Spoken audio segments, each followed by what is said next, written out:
Hi students, இப்போ நம்ம பார்க்கக்கூடிய ரொம்ப முக்கியமான ஒரு வீடியோ கிளாஸ் 11th பயாலஜி, அதாவது உயிரியல், government school and matriculation school, Tamil medium and English medium ஸ்டூடெண்ட்ஸுக்கான ரிப்பீட்டட் கொஸ்டின்ஸ் தான் பார்க்குறோம். டாப் 15 கோல்டன் 5 மார்க் கொஸ்டின்ஸ், அதாவது பயோ பாட்டனியில் 15 கொஸ்டின்ஸ், பயோசாலஜியில் 15 கொஸ்டின்ஸ். இது ரிப்பீட்டட் கொஸ்டின்ஸ், அடிக்கடி கேட்கக்கூடிய மிக முக்கியமான கொஸ்டின்ஸ் அப்படின்னு சொல்லலாம். ஸோ இது பப்ளிக் எக்ஸாம் 2025 கண்டிப்பா நம்ம தெளிவா ப்ரிப்பேர் பண்ணீங்கன்னா நம்ம ஃபுல்லா ஸ்கோர் பண்ணலாம், ரைட்? ஸோ எனிவே நம்ம ஆல்ரெடி பாத்தீங்கன்னா 70க்கு 70 மார்க்ஸ் வீடியோ ஒன்று அப்லோட் பண்ணியிருப்போம் இல்லையா? ஸோ சென்டமுக்கு நீங்க இந்த வீடியோ மட்டுமே ப்ரிப்பேர் பண்ணா போதும். பிளஸ் 1 மார்க்ஸ்க்கான லிங்கும் இந்த வீடியோ டிஸ்கிரிப்ஷன்ல கொடுத்துருப்பேன். அதே மாதிரி டாப் 2 மார்க், டாப் 3 மார்க்ஸ் இதுவும் அப்லோட் பண்ணிருக்கிறேன். அந்த வீடியோஸோட லிங்கும் இந்த வீடியோ டிஸ்கிரிப்ஷன்ல இருக்கும். நீங்க இந்த ரெண்டு படிச்சாலே ஃபுல் மார்க்ஸ் நம்ம ஈஸியா என்ன பண்ணிடலாம், ஸ்கோர் பண்ணிடலாம், ரைட்? ஓகே. இல்ல ஆவரேஜ் ஸ்டூடெண்ட்ஸ் அப்படின்னா டாப் 2 மார்க், டாப் 3 மார்க்ஸ், அதே மாதிரி டாப் 5 மார்க்ஸ். ஸோ இதை ப்ரிப்பேர் பண்ணா போதும். This is for average students. So இது சென்டம் வாங்குறதுக்கு தேவையான முக்கியமான ஒரு வீடியோ. சரி, இப்போ அந்த கோல்டன் 5 மார்க்ஸ் எதெல்லாம் அப்படிங்கறத பார்ப்போம். ஃபர்ஸ்ட் பாத்தீங்கன்னா பயோ பாட்டனி. ஓகே, அதுல ஃபர்ஸ்ட் क्वेश्चन பாத்தீங்கன்னா write the distinguishing features of Monera. மொனீராவின் சிறப்பு பண்புகளை கூறுக. சோ இது சாப்டர் 1ல புக் பேக்ல 7th क्वेश्चन. அடுத்து செகண்ட் क्वेश्चन பாத்தீங்கன்னா difference between mitosis and meiosis. தமிழ்ல மைட்டோசிஸ் மியாசிஸ் வேறுபாட்டை விளக்குக. சாப்டர் 7ல புக் பேக்ல 11வது क्वेश्चन. தேர்ட் क्वेश्चन பாத்தீங்கன்னா explain insectivorous mode of nutrition in angiosperm. ஆஞ்சியோஸ்பேம்ஸ்களின் பூச்சியுண்ணும் உணவூட்ட முறையினை விவரி. சாப்டர் 12ல புக் பேக்ல question number 10.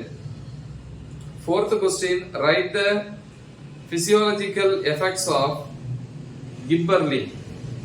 GIBB. okay, gibberellin. gibberellin வாழ்வியல் விளைவுகளை கூறுக. சாப்டர் 15ல book inside question. question number 5, list out any 10 characteristic features of gymnosperms. ஜிம்னோஸ்பேம்கள் தாவரங்களின் பொது பண்புகளை விளக்கவும். சாப்டர் 2ல book inside. then question number 6, give the floral characters of Allium cepa. Allium cepaவின் மலர் பண்புகளை விளக்குக. Chapter 5 book inside.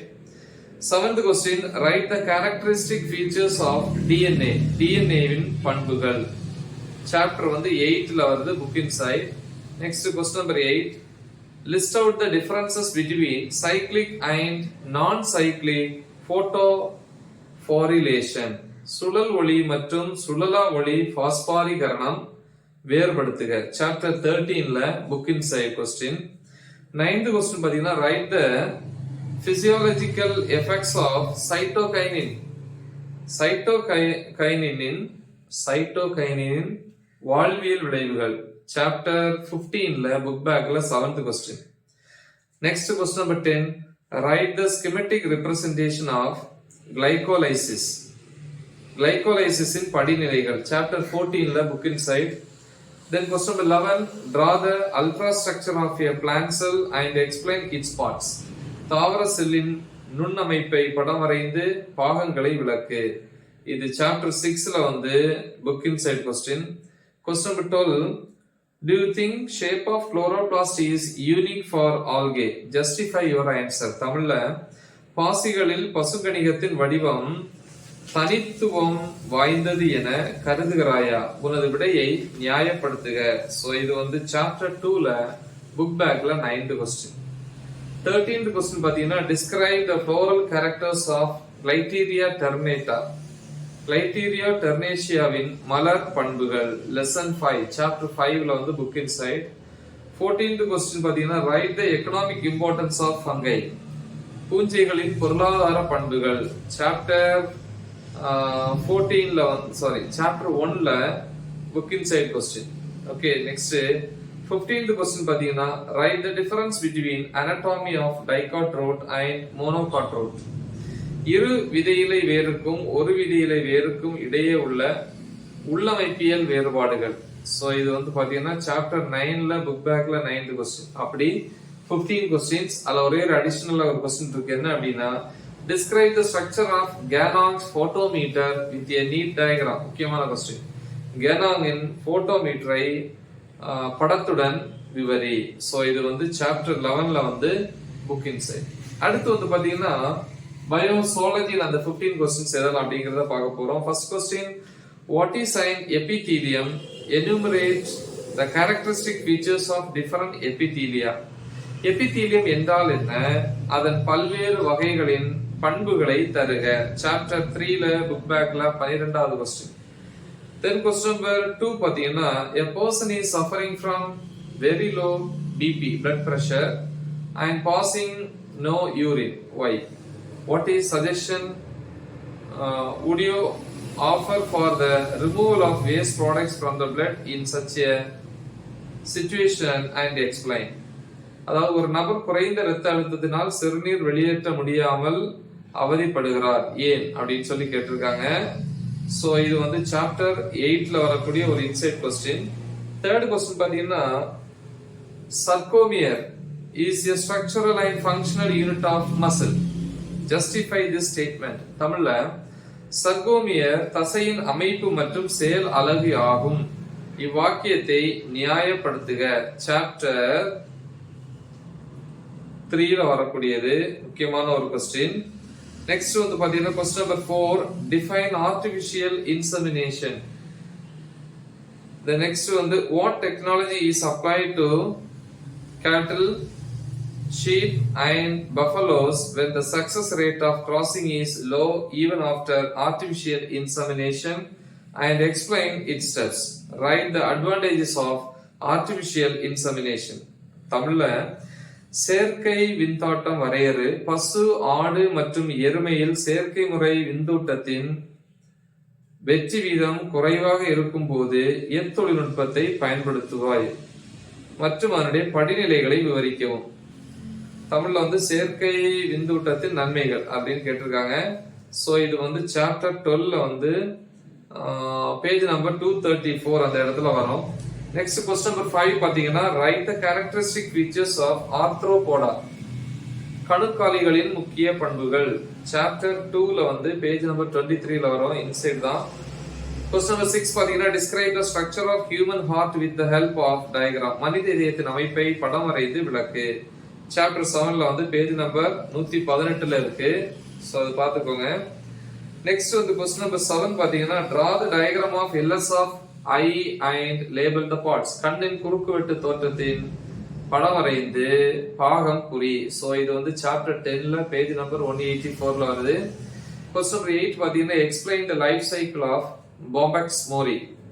Bombyx moriயின் வாழ்க்கை சுழற்சி விளக்கு. சாப்டர் 12ல வந்து புக் பேக்ல வந்து 30வது கேள்வி, 30th கொஸ்டின்.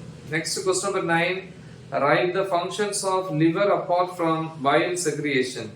பித்த நீரை சுரப்பது மட்டுமன்றி கல்லீரலின் மற்ற பணிகளையும் விளக்குக. சாப்டர் 5ல வந்து பேஜ் நம்பர் 78ல வரும்.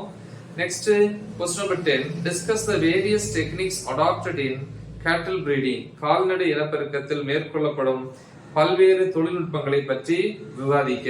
சாப்டர் 12ல வந்து புக் பேக்ல question number 27. Next question number 11, explain the mechanism of breathing in human. மனிதரில் சுவாசம் நடைபெறும் முறையை விவரிக்க. ஓகேவா? சோ இது வந்து பேஜ் நம்பர் 96ல வருது. சோ பாத்துக்கோங்க. தென் கொஸ்டின் நம்பர் 12 வந்து பாத்தீங்கன்னா, briefly explain the 3 fundamental distinct features of chordates with a neat labeled diagram. முதுகு நாணுடைய விலங்குகளின் 3 அடிப்படை பண்புகளை தகுந்த படத்துடன் விளக்கு. சரியா? சோ இது வந்து சாப்டர் 2ல வருது, பேஜ் நம்பர் 26ல இருக்கு. Then question number 13 பாத்தீங்கன்னா, explain the origin and conduction of heartbeat. இதய துடிப்பு தோன்றல் மற்றும் பரவும் வீதம். சாப்டர் 7ல பேஜ் நம்பர் 119ல இருக்கு. நெக்ஸ்ட் வந்து question number 14, what are the various classical taxonomical tools? Explain. பல்வேறு பாரம்பரிய வகைப்பாட்டு கருவிகள் யாவை விளக்குக. சரியா? சோ சாப்டர் 1ல வந்து பேஜ் நம்பர் 11ல வருது. question number 15, list out the various functions of skeletal system. அதாவது சட்டக மண்டலத்தின் பல்வேறு பணிகளை பட்டியலிடுக. சோ இது லெசன் 9 சாப்டர் 9ல வந்து புக் பேக்ல question number 31.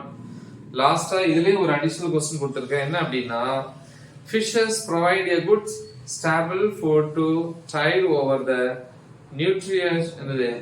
nutritional needs of man. Discuss the various fish by products. தமிழ்ல மீன்கள் மனிதனின் உணவூட்டம் தேவைக்கான பிரதான உணவாகும். மீன்களில் இருந்து கிடைக்கும் சில உபபொருட்களை பற்றி விவாதிக்கவும். சரியா? சோ இது வந்து பேஜ் நம்பர் 231ல வரும், சாப்டர் 12ல வரக்கூடியது. சோ இவ்வளவு क्वेश्चंस வந்து ஆல்ரெடி நிறைய தடவை வந்து ரிப்பீட்டடா கேட்ட क्वेश्चंस தான். அதனால நல்லா படிச்சுட்டு ப்ரிப்பேர் பண்ணிட்டு எக்ஸாம் எழுத போங்க. Right the example. All the best. Thank you.